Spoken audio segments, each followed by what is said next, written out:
फिर बीजेपी को अपनी गुगली में फंसा लिया है।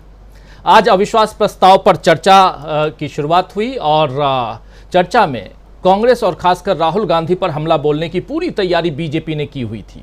जैसे शिकारी घात लगाकर बैठा रहता है, उसी अंदाज में बीजेपी के नेता संसद के भीतर तैयार बैठे थे कि कब राहुल गांधी अपना भाषण दें और कब उन्हें जी भर के कोसा जाए, क्योंकि आज सभी को अनुमान था कि राहुल गांधी संसद में भाषण जरूर देंगे। राहुल लोकसभा में आए तो आपने देखा कि वो आए, लेकिन अविश्वास प्रस्ताव पर बोलने की जिम्मेदारी जो है वो गौरव गोगोई ने ही निभाई। गौरव गोगोई ने क्या कहा, किस तरह मोदी पर सवाल दागे, ये भी आपको सुनाऊंगा, लेकिन इससे पहले ये देखते हैं कि राहुल गांधी ने आज कैसे बीजेपी को चकमा दिया। दरअसल कल जब राहुल गांधी की संसद सदस्यता बहाल हो गई, तभी से इस बात की चर्चा शुरू हो गई थी कि अविश्वास प्रस्ताव पर चर्चा की शुरुआत राहुल गांधी करेंगे। और चूंकि राहुल इस बीच मणिपुर जाकर भी आ गए हैं और इसीलिए अपने भाषण में राहुल गांधी मणिपुर को लेकर के मोदी को घेरेंगे। उनके भाषण में क्या कुछ खास रहेगा, ये जानने की उत्सुकता सभी को थी और बीजेपी की ओर से भी राहुल को जवाब देने की तैयारी कर ली गई थी। लेकिन जब बीजेपी को पता चला कि चर्चा की शुरुआत गौरव गोगोई कर रहे हैं, न कि राहुल गांधी, तो बीजेपी की सारी प्लानिंग चौपट हो गई। संसदीय कार्य मंत्री प्रहलाद जोशी ने कांग्रेस को घेरने की कोशिश की और दोनों पक्षों में तीखी नोकझोंक हुई। आइए सबसे पहले देखते हैं कि राहुल गांधी की जगह जब आसंदी पर बैठे लोकसभा अध्यक्ष ओम बिरला ने गौरव गोगोई का नाम पुकारा तो कैसे प्रहलाद जोशी जो केंद्रीय मंत्री हैं, उन्होंने क्या कुछ कहा, सुन लेते हैं जरा। और यहां कैसे तीखी नोकझोंक होती है, तू मैं तक बात आ जाती है, देखिए जरा, उसके बाद चर्चा आगे बढ़ाते हैं। श्री गौरव गोगोई जी, एक पॉइंट सर, सुबह जहां तक मैं जानता हूं, सुबह आपके ऑफिस में एक चिट्ठी आया था सेक्रेटरी जनरल के ऑफिस में, श्री राहुल गांधी जी गौरव गोगोई स्थान पर बोल रहे हैं। क्या हुआ सर? हम तो राहुल गांधी जी के भाषण सुनने के लिए हम उत्सुक है सर, हम उत्सुक है राहुल गांधी का। राहुल क्या हो गया ऐसे? क्या एकदम सुबह sir 11:55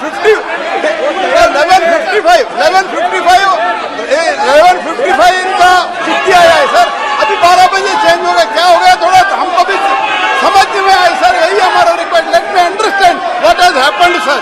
So he just at 11:55 he has given a letter that Mr. Rahul Gandhi is going to speak. What happened in 5 minutes? What is the problem, sir? We are very much enthusiastic to listen Mr. Rahul Gandhi, sir.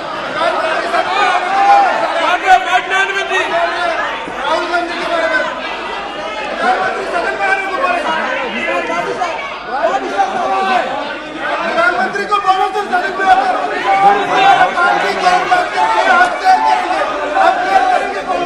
तो house को order में ले।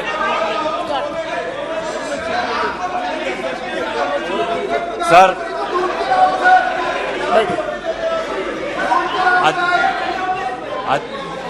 श्री गौरव गोगोई जी। अध्यक्ष महोदय, आपके दफ्तर में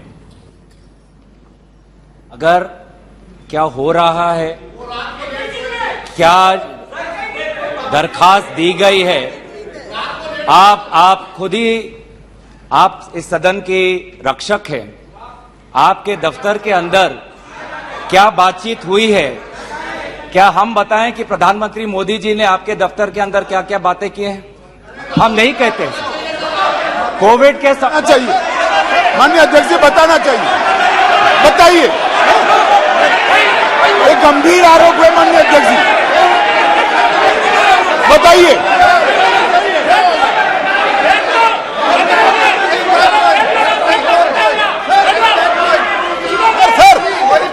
प्रधानमंत्री जी का लेंगे आप, प्रधानमंत्री जी का नाम लेते हुए और चेयर का नाम लेते हुए ऐसा अनाप शनाप आरोप नहीं लगा सकते, वो उनको बताना चाहिए। दफ्तर में जो बात हम आपके विश्वास में रखते हैं और आप जो बात हमें कहते हैं उसकी भी विश्वसनीयता हम बचा के रखते हैं।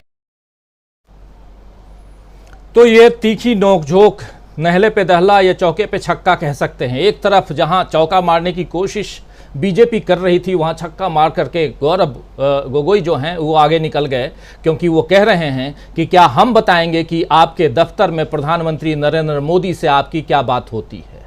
ये अपने आप में, और यहाँ बहुत ही उत्तेजित होकर के खड़े हो गए गृह मंत्री अमित शाह। आप सबने देखा जो कुछ भी हुआ, दिन में भी हमारे तमाम साथी जुड़े हुए थे, इस कार्यक्रम को देख रहे थे, लाइव देख रहे थे, तब भी आपने देखा था और अभी भी आप देख रहे हैं क्या कुछ है। ये शुरुआत है और यहीं से आज के इस जो अविश्वास प्रस्ताव पर जो चर्चा होनी थी उसकी शुरुआत थी। इसके बाद गौरव गोगोई ने अपनी बात रखी, उस बात को भी सुनेंगे क्या कुछ कहा। उन्होंने 3 सवाल रखे थे, उन 3 सवालों को भी देखेंगे। लेकिन उसके बाद गौरव गोगोई के बाद में आए बीजेपी के सांसद निशिकांत दुबे, जो झारखंड गोड्डा से हैं सांसद, आप जानते हैं, और उनका जो भाषण था उसमें राहुल गांधी ही नहीं बल्कि पूरे गांधी परिवार को निशाने पर उन्होंने लिया। लेकिन फिर भी उस भाषण का कोई वजन बीजेपी के लिए नहीं रहा। जैसे बच्चा परीक्षा के लिए सबसे जरूरी और कठिन सवालों के जवाब रट करके जाए, मगर उसकी जगह दूसरे सवाल आ जाएं, तब भी वही रटे हुए जवाब लिख करके आ जाए तो फेल ही होगा, पास नहीं होगा। कुछ ऐसा ही हाल आज निशिकांत दुबे का हो गया। उनकी सारी तैयारी राहुल गांधी को घेरने की थी और राहुल ने भाषण ही नहीं दिया। जब भाषण ही नहीं दिया तो तैयारी करके क्या आए थे? तब भी अपने भाषण में निशिकांत दुबे जो हैं वो राहुल गांधी को, सोनिया गांधी को, गांधी परिवार को ही घेरते हुए नजर आए। चलिए एक वानगी सुन लेते हैं, देख लेते हैं, सुनिए जरा निशिकांत दुबे। सोनिया जी, मुझे जो लगता है कि उनके पार्टी की, उनकी 2 मनस्थिति है। वो एक हिंदू सभ्यता संस्कृति में बिलीव कर रही है, इसीलिए अलौकिका पंडिता की तरह जो पूरा किताब में लिखा हुआ है कि क्या क्या करना चाहिए एक भारतीय नारी को, उसका पूरा का पूरा पिक्चर सोनिया जी देती है। उनको 2 काम करना है, बेटे को सेट करना है और दामाद को भेंट करना है।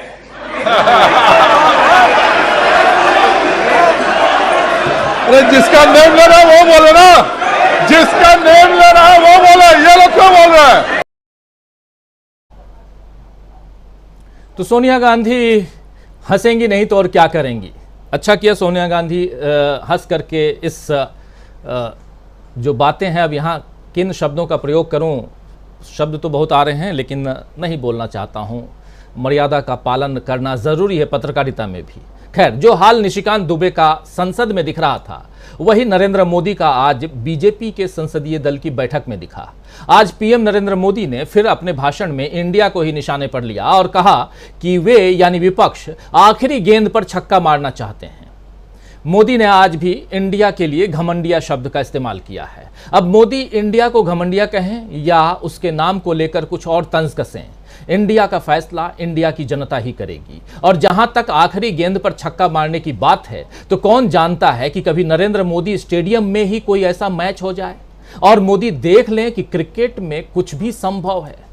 कई ऐसे मैच हुए हैं दोस्तों जहां खिलाड़ी आखिरी गेंद पर अपनी टीम को जीत दिला देते हैं, और आज तो राहुल गांधी की गुगली में जिस तरह से बीजेपी फंसी है, उसके बाद इंडिया के जीतने के चांसेस और बढ़ गए हैं। वैसे राहुल गांधी को कल संसद की सदस्यता वापस मिली और आज उनका पुराना बंगला यानी 12 तुगलक लेन पर जो उनका बंगला था वो भी उन्हें देने का आदेश जारी हो गया है। अब ये राहुल गांधी तय करेंगे कि वो इस बंगले में लौटें या कहीं और रहें। इस मामले में अभी 8 दिन का समय दिया गया है राहुल गांधी को, 8 दिन के अंदर वो बताएं कि उस बंगले में उनको जाना है या नहीं जाना है। इस विषय पर जब पत्रकारों ने उनसे सवाल किया तो राहुल गांधी का जवाब था कि समूचा हिंदुस्तान मेरा घर है। जब पत्रकारों ने उनसे पूछा कि सर आपको घर मिल गया है, क्या कहेंगे, तो उनका यही रिएक्शन था कि समूचा हिंदुस्तान मेरा घर है। जरा देखिए। घर दोबारा मिल गया है सर, कितनी खुशी, सर कितनी खुशी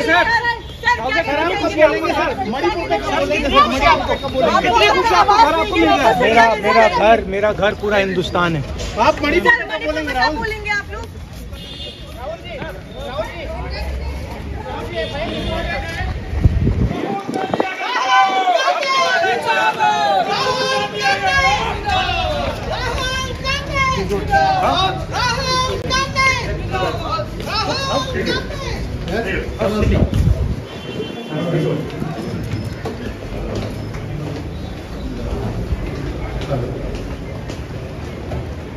हेलो।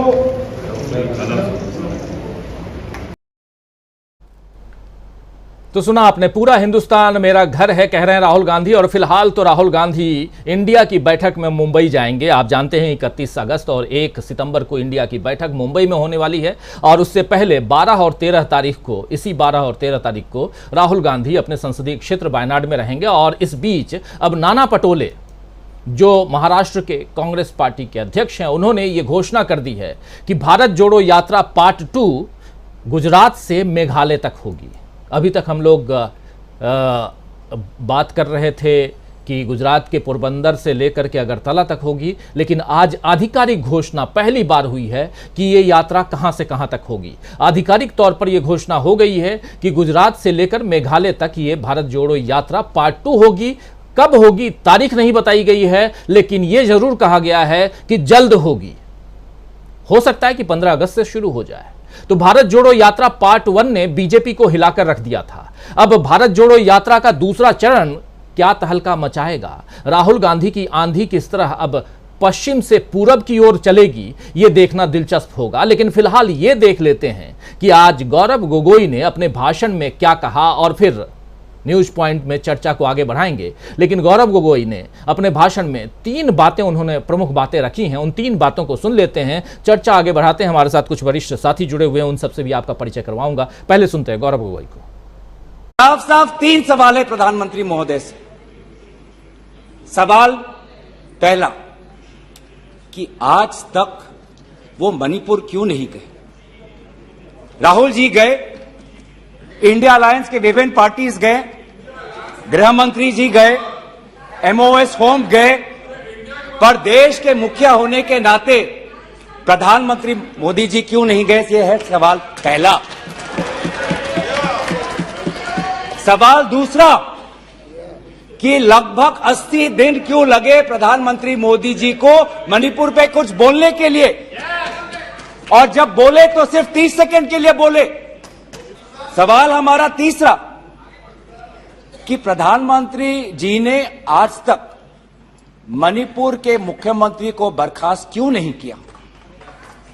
आपने गुजरात में जब निर्वाचन आए, गुजरात में जब आपको अपनी राजनीति करनी थी तो गुजरात में मुख्यमंत्री बदल दिए, एक बार नहीं 2 बार। उत्तराखंड में निर्वाचन आ रहे थे तो उत्तराखंड में 1 बार, 2 बार, 3 बार, 4 बार शायद आपने मुख्यमंत्री बदल किए। त्रिपुरा में निर्वाचन आए तो त्रिपुरा में भी आपने निर्वाचन आपने से पहले अब मुख्यमंत्री को बदला। मणिपुर के मुख्यमंत्री में ऐसा क्या आपने विशेष, आपका आशीर्वाद आप दे रहे हैं, जिन्होंने खुद कबूल किया है कि आज मेरे कारण एक इंटेलिजेंस फेलियर हुआ है। तो ये 3 सवाल, बहुत वाजिब सवाल यहां पूछते हुए और यहां से अविश्वास प्रस्ताव रखते हुए गौरव गोगोई, और उसके बाद जो कुछ हुआ आप सबने देखा। बहुत अलग अलग नेताओं ने अपनी अपनी बातें रखी हैं। कई लोगों ने जो बातचीत का और खासकर संसद की जो मर्यादा है उसको भी तोड़ा है, उसका भी उल्लंघन किया है। ये तमाम बातें हैं। उधर राज्यसभा में आज सुबह डेरेक ओब्रायन, जो टीएमसी के लीडर हैं, उनको बाहर का रास्ता दिखा दिया गया, निलंबित कर दिया गया। लेकिन उसके बाद सभापति महोदय ने उनको फिर से वापस लिया। इसलिए वापस लिया क्योंकि सभापति महोदय ने, यानी कि जगदीप धनखड़ साहब ने वहां ये कहा कि इनके निलंबन पर जो वोटिंग होनी चाहिए थी वो वोटिंग हमने नहीं करवाई, इसीलिए निलंबन खारिज करके उनको वापस हम लेते हैं। तो बहुत सारी चीजें हम लोकसभा और राज्यसभा में देख रहे हैं। 10 तारीख को प्रधानमंत्री नरेंद्र मोदी लोकसभा में अपना भाषण देंगे। आधिकारिक तौर पर इसकी पुष्टि हो चुकी है और कहा जा रहा है कि 10 तारीख को ही राहुल गांधी भी भाषण देंगे। कल राहुल गांधी भाषण नहीं देंगे, अभी तक की यह खबर है, लेकिन 10 तारीख यानी परसों राहुल गांधी लोकसभा में भाषण देंगे, यानी जब प्रधानमंत्री नरेंद्र मोदी की मौजूदगी होगी लोकसभा में। अमूमन देखा गया है कि जब भी सरकार के खिलाफ अविश्वास प्रस्ताव आता है तो प्रधानमंत्री सदन में मौजूद होते हैं। आज प्रधानमंत्री मौजूद नहीं थे, शायद कल भी न रहें, लेकिन परसों चूंकि उनको बोलना है तब तो आएंगे ही। चलिए इस चर्चा की शुरुआत करते हैं। हमारे